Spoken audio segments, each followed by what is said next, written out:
they look. And while doing that, I'll just tell you things about me like that. Basta you get to know me. So yeah, first, mag-skin prep muna tayo. And, yun nga guys. For first, introducing myself, I am Mary Claire Angel S. Dapyawan. And my nickname is Nelly. Fun fact sa pangalan ko, which sinerch ko lang din kanina. Kung hindi napapansin, may script talaga ako sa likod. Kasi like first time ko talaga mag-vlog and all. Like, this is really new for me. And yun nga, fun fact, it came from Greek and Latin na nag-translate sa, which means bright one or shining light. Yun yung meaning niya sa Greek and Latin. So, awkward naman nito. Nagkapagbaliktad ko pa talaga yung skin prep ko sa sobrang awkward and first time all.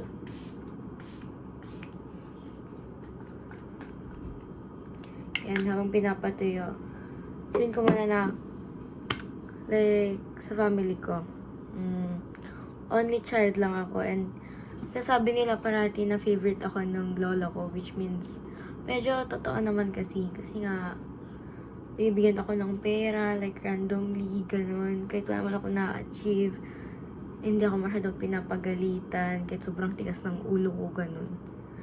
And, tagal matuyo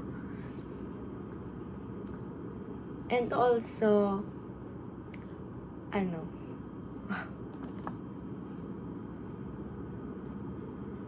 yan.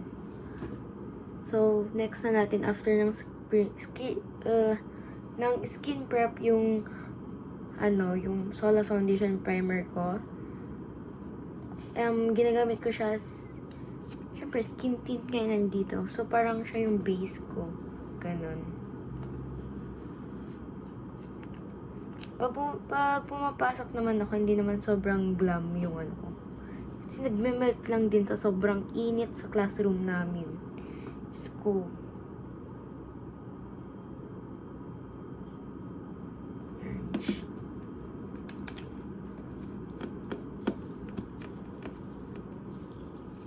Kaya sa gilid. Kasi like, naka-prepare lahat ng makeup ko sa gilid. Pero kung normal days lang and without this video or vlog, siguro nakalagay siya dun sa may pocket. Tas, like, sobrang gulo ko siyang kunin. My God, yung bangs ko. Sobrang gulo ko siyang kunin. Also, may dalawa akong makeup bag. Yun yung pang school ko. Then, yung isa yung paglalagyan ng lahat ng makeup ko. Tignan niyo. Here, pink. Wow, pink. And then, ito. Reason ba't binili ko to, or nabili ko, nung grade 9 ako,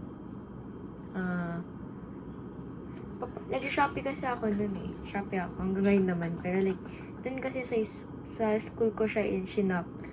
Then, after a few minutes, parang kinancel order ko, pero ayaw nung seller na i-cancel ko. So, yun, walang choice. Ganun.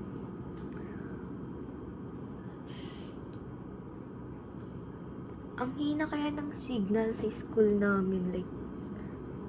Like masasabi ko talaga sa anak ko in the future na, nag-aaral kami sa bundok. Like, ang hina ng signal. Kung mapapansin niyo guys, mali yung shade na nakuha ko. Kaya sobrang puti. Kaya minsan hindi ko siya ginagamit. Pero, for the sake of the video, ginamit ko. At nasobrahan pa talaga ng puti. Kasi first time ko lang siya gamitin. Like, for the past few weeks na pumapasok ako, ang base ko lang concealer. Like, kasi what's the point of sobrang makeup na pakak if nagme-melt yung like, what's the point na magpo-full glam ako if sobrang init ng room and magme-melt lang siya. Biniblend ko siya ng mabuti kasi sobrang puti ko, like, legit. So, yun.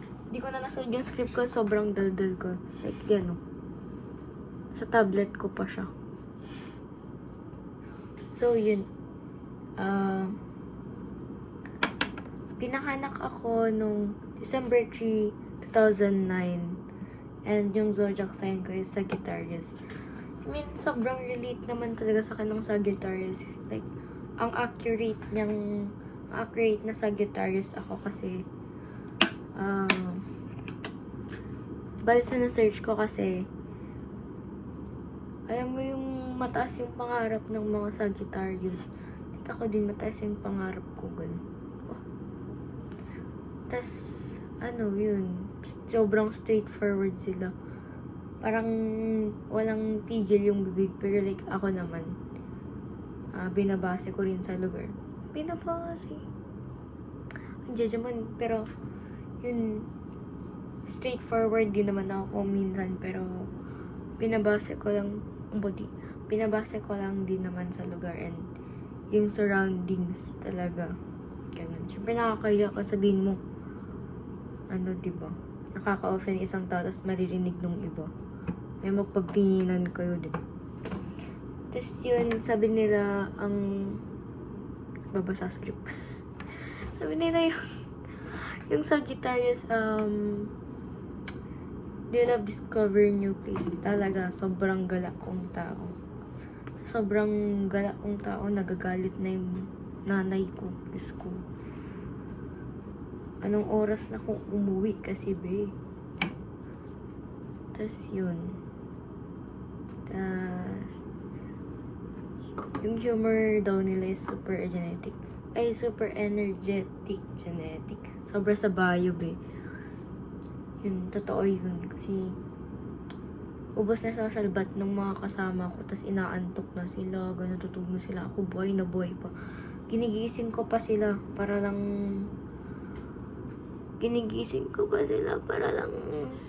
may makausap ako.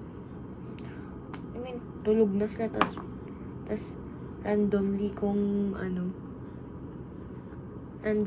gigisingin sila, tas magtatanong ako ng kung ano-ano.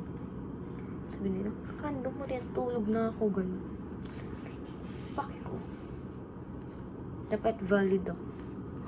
Papansin. Alam naman na. Next test. Ito. Tas, school ko is Regional Science High School Version 2. Ang talino pakinggan, pero sa totoo, bobo talaga ako. like legit, hindi. Siguro lang. Nakapasa ako kasi pag ako pumasok nun, kahit puyat na ako, gising ako ng 8 ata yun. Gising ako ng 8, tapos papasok ako ng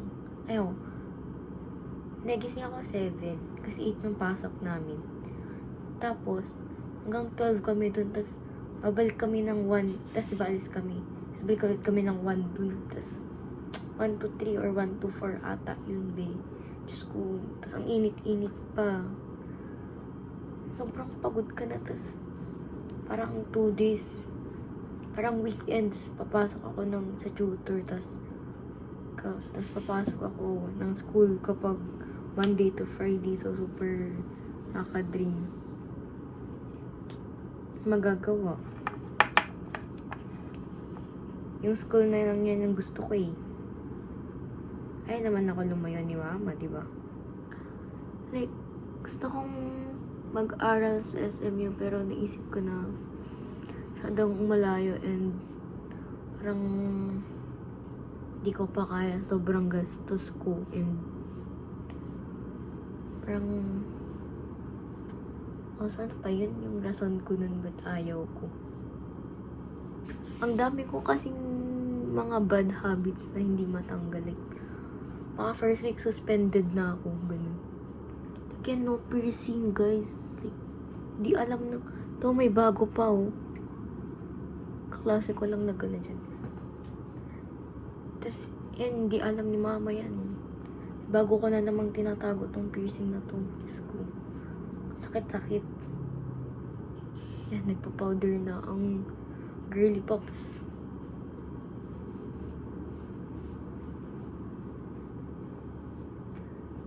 And yarn.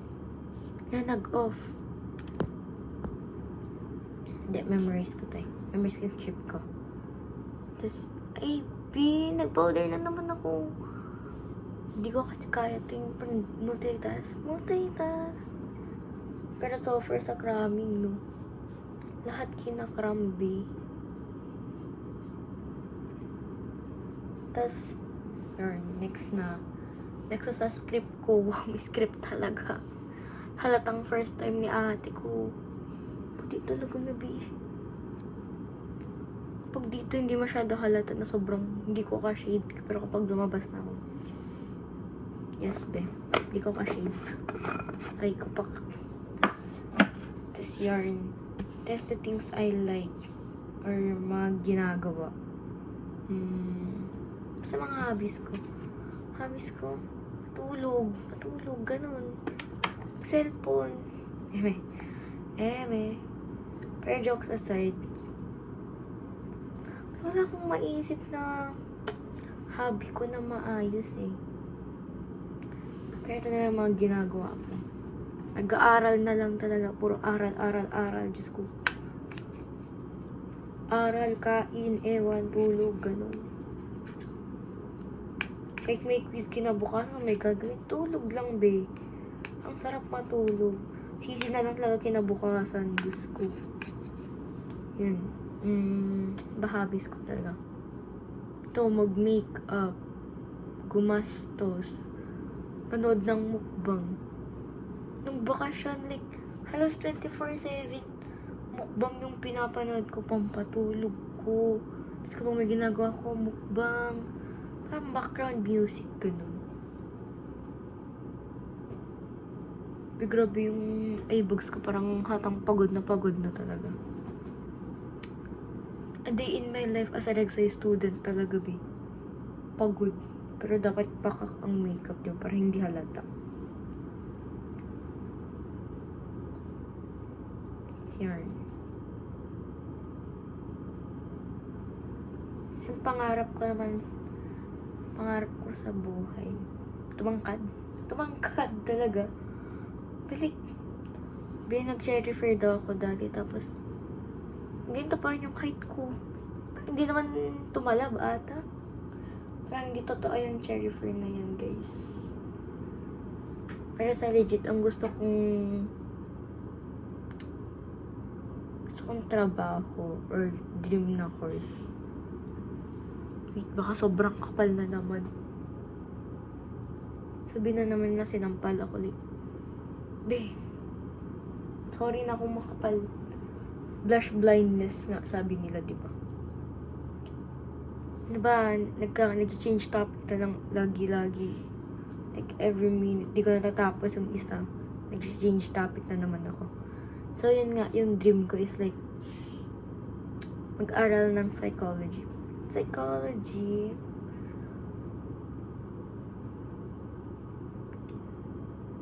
Di naman, sasabi nila na walang pera sa psychology, pero meron naman talaga. In demand nga din ang ibang bansa sa psychology eh. Pero, it's not about money. It's about helping someone who has may mental illness, may disorder, mental illness. Kasi, like yung parang, di naman lahat ng lahat ng nagpapasay mga may mental illness o mga baliw. Siguro nasa ano na rin eh, nasa mindset ng mga Filipino or ng mga tao kapag nagpasay ka, baliw ka na. Pero di yun totoo. Dami akong kakilala na nagpapasay pero like deeper ano lang kasi. May family problems, may mga problema sa buhay. So yeah. Masaya rin mag-aral ng psychology kasi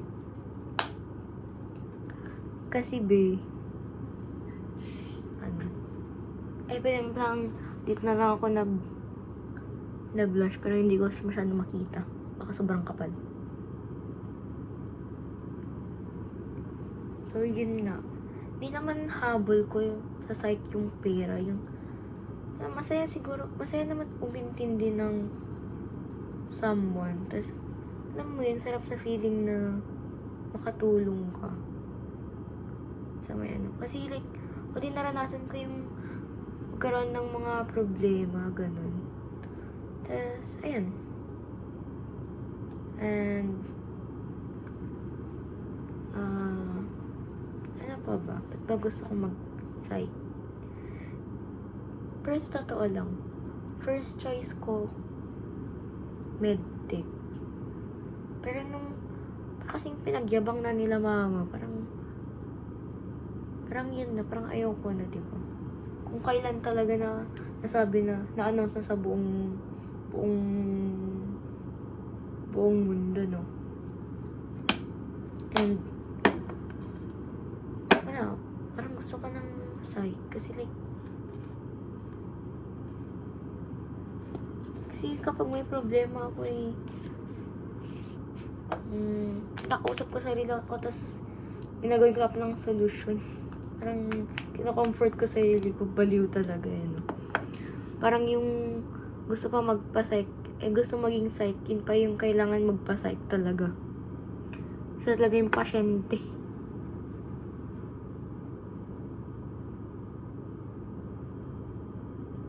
Tapos yan, feel ko paubos na pero hindi ko alam kung paano.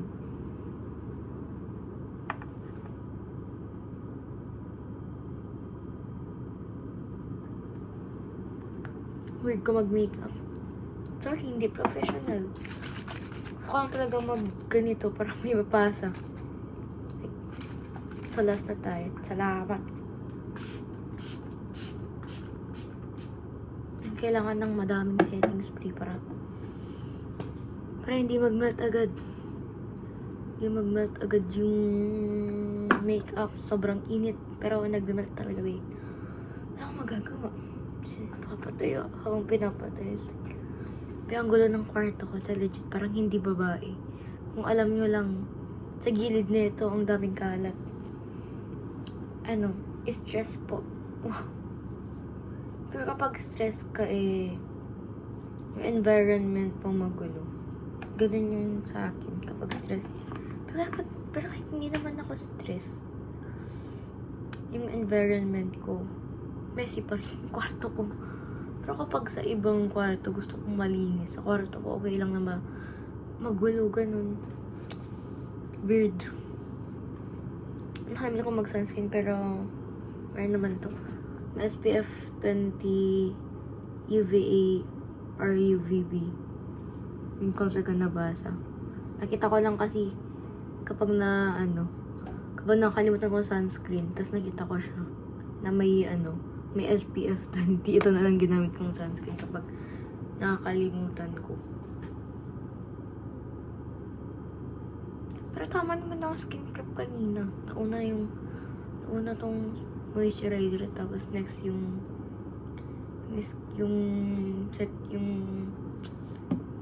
Glad to Go serum spray. Orange. Siguro ang pinaka-importante sa makeup para maging maganda yung look mo is like yung may skin prep talaga yung pinaka-highlight or pinaka-importante. Kasi napapansin ko sa mga makeup artists sa Korea, invested sila sa sa skin prep, ganun. Parang mas matagal pa yung skin prep kaysa sa makeup talaga. Kasi nga, yun talaga yung nagpapa, ng face mo. Like, that. Pero sa totoo lang, sa gilid ng cellphone kong to. Sa gilid ko. Puro skincare ko. Hindi ko naman nagagamit lahat. Pero,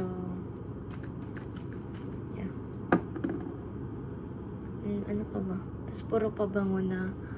Yung pabango ko, kapag ganyan na lang, gusto ko bumili ng bago. Overconsumption si Abadine. Ayan ko. Mayroon time na sobrang gastos ko. Mayroon time na hindi. Like, ano pa ba? Parang yun na lang, be. So, tara. And then natin. Tara. Parang baliw. Pero okay na siguro to. Oh. Pwede man ganito everyday look ng buhok ko. Pag nag-makeup lang ako, ganito yung style. Kasi yung buhok ko is so, ganyan, so layered. Binestak pa talaga. Ganito talaga itong buhok ko, parang hindi ko sinusuklayin, pero sa totoo, bago ko na-start tong video, sinuklayin ko muna.